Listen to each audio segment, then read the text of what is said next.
দেখতে দেখতে ৯০টা বছর পার করে নিল মানিক বন্দ্যোপাধ্যায়ের কালজয়ী উপন্যাস পুতুল নাচের ইতিকথা। এবং সুমন মুখোপাধ্যায়ের হাত ধরেই আমরা আবার সেই ছবিকে দেখতে পাবো বড় পর্দায়।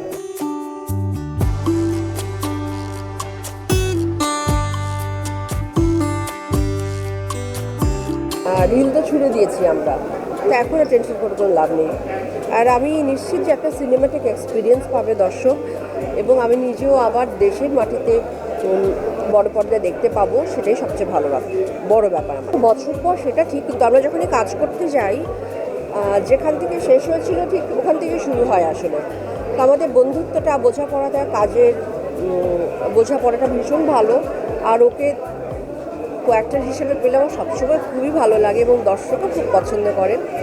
ভালো লাগছে, দর্শক মনে হয় আবার একটি সুন্দর ছবি, আবিরের সুন্দর অভিনয় এবং অনেকগুলো ভালো অভিনয়, সিনেমাটিক একটা খুব ভালো এক্সপিরিয়েন্স দেখতে পাবে।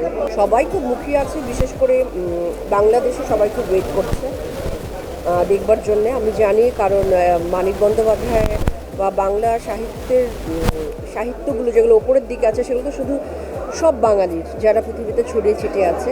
আমার খুব ভালো লাগতো বাংলাদেশের দর্শক দেখতে পেলে। কাজ নিয়ে এবং সারাক্ষণ ব্যস্ত থাকে, তার মধ্যে আমাদের টুকটাক এদিক ওদিক এই ইভেন্টে ওই ভেন্যুতে দেখা হয়ে যায়, খুব একটা ঘোরা বেড়ানো হয় না। প্রত্যেক ছবির ক্ষেত্রে সেটা হয় পরীক্ষার রেজাল্ট বেরোনোর মতো অবভিয়াসলি। আর এটা এত ইম্পর্টেন্ট একটা কাজ, আর সবসময় সাহিত্য নির্ভর কাজের প্রতি দায়বদ্ধতাও বেশি থাকে এবং লোকেদের এক্সপেকটেশন বেশি থাকে, আর আমাদের নার্ভাসনেসও বেশি থাকে।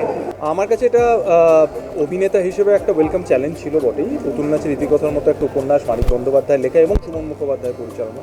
আমি একটু ভয়ও পেয়ে গেছিলাম, কিন্তু আমার মনে হয়েছিল যে আমি যদি ঠিক করে অভিনয় করতে পারি, অভিনেতা হিসেবে আমার হয়তো আরও বেশি ডেভেলপমেন্ট হবে, আরও একটা ধাপ পেরিয়ে যাবে। এবার ছবিটা আদৌ কতটা দর্শকদের ভালো লাগছে সেটা তো আজ থেকে আমরা জানতে পারবো।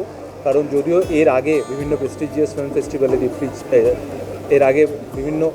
প্রেস্টিজিয়াস ফিল্ম ফেস্টিভ্যালে পুতুল নাচের ইতিকথা গেছে, যেরকম রতরদামে কম্পিটিশন সেকশনে গেছিলো, ইফিতে গেছিলো, তো সেইগুলো ভীষণ আনন্দের খবর, গর্বের খবর। কিন্তু যতক্ষণ না আমাদের নিজেদের দর্শক, বাঙালি দর্শক ছবিটা দেখছেন, আমাদের একটা অপেক্ষা থেকেই যায়। আমি এখন থেকে তাদের মতামতের অপেক্ষায় আছি।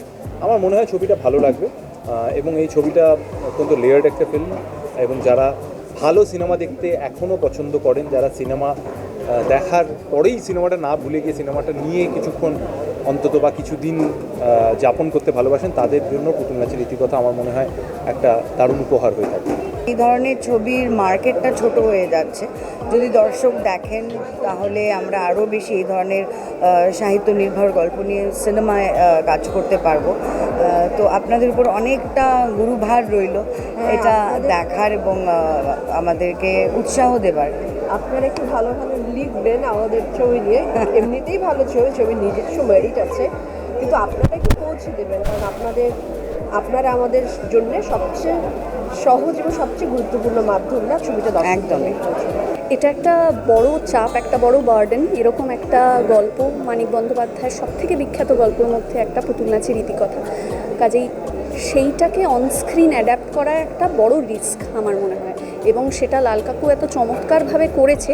আমিও দর্শক হিসেবে প্রথমবারই ছবিটা দেখব, এবং আমি খুব খুশি যে অবশেষে ছবিটা মুক্তি পাচ্ছে, কারণ 2022-এ আমরা কাজ করেছিলাম, এবং আমার মনে হচ্ছে যে তখন থেকে তো I have changed as an actor. ভালো হতে পারে, খারাপ হতে পারে, but I have changed as an actor.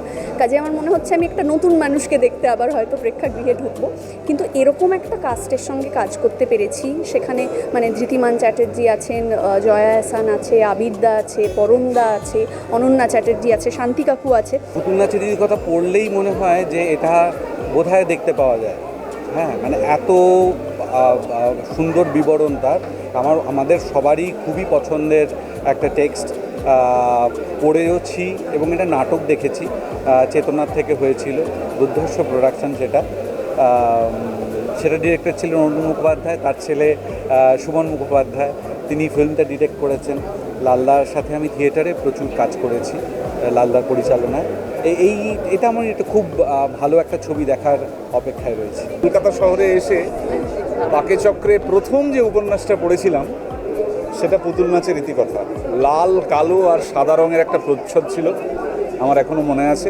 College street থেকে কিনে পড়েছিলাম, এবং তারপর থেকেই পুতুল নাচ আমাদের অত্যন্ত প্রিয় একটি উপন্যাস। এই উপন্যাস নিয়ে এর আগে অরুণ মুখোপাধ্যায় চেতনাতে নাটক করেছেন, সেই নাটকও আমি বারবার দেখেছি, যেখানে অসম্ভব ভালো সমস্ত অভিনেতারা অভিনয় করতেন। বিপ্লবদা করতেন শশীর চরিত্র, পূর্ণা দাস অভিনয় করতেন, অনিন্দদা অভিনয় করতেন এবং আমাদের সকলের প্রিয় মঞ্চের চাঁদরেল অভিনেত্রী মনীষাদি অভিনয় করতেন। আজকে এতদিন বাদে সুমন মুখোপাধ্যায়ের পরিচালনায় পুতুল নাচের রীতিকথা। আমি যেহেতু লালদার ঘনিষ্ঠ, আমি এই স্ক্রিপ্টটি জানতাম, আমাকে মানে স্ক্রিপ্ট মানে চিত্রনাট্যটি আমাকে লালদা শুনিয়েছিলেন। তার এতদিন পরে এই ছবিটি দেখার সুযোগ হচ্ছে এবং দুর্দান্ত স্টারকাস্ট, আবিরদা, জয়া, পরমদা, সুরাঙ্গনা, ধৃতিমান চট্টোপাধ্যায়। আজকের ব্যাপারটা আরও একটু বেশি, কারণ ছেলের অভিনয় শুধু নয়, স্বাভাবিকভাবেই আমাদের ছোটোবেলাকার পড়া তো পুতুল নাচের রীতিকথা, মানিক বন্দ্যোপাধ্যায়ের উপন্যাস, স্বাভাবিকভাবেই সেটা দেখবো আজকে তার চিত্ররূপ।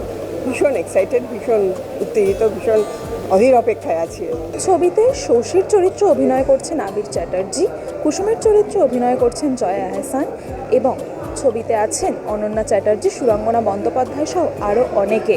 এবং এই রকমের আরও অনেক আপডেট পেতে চোখ রাখুন মিউজিক বাংলায়। এনজয় সারাদিন।